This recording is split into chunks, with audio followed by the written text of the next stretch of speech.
My father was the pastor of a church. My mother, a beautiful singer within the choir.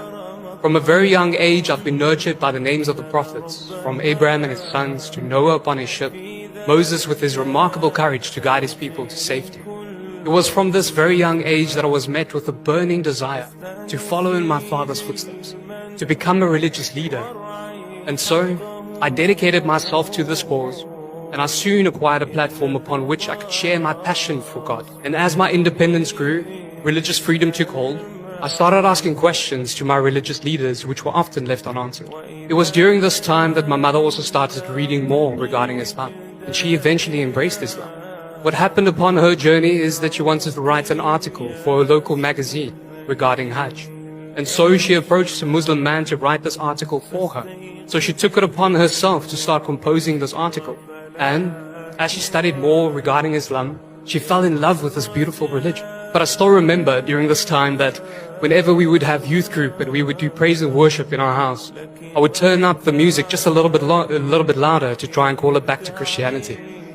And it was at the airport where my mom held me in a close embracing hug, and she prayed a prayer over me which I will never forget. She prayed a prayer to a new God, Allah, whom I did not know back then. She prayed to this Allah to send a very big angel with me, to guide and to protect me upon my journey. And so, I left for my flight, and I landed in Australia, and I got onto my ship, and I opened up my bag, and I realized that my mommy had left me with more than just a prayer. She left me with a copy of the Holy Quran. And it's on the very first page of this book that she wrote a little note. She said that if ever I want to debate against Muslims one day, I need to understand what they believe. I need to know where they come from. What is their history? And so that makes sense to me.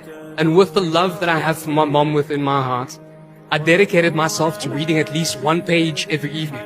One page soon then turned into two into three, and I found myself completing the Quran from cover to cover. Now this is where my journey began. And what I had found within the beautiful Quran is that all these questions that I had throughout my life were answered. What is our purpose in life?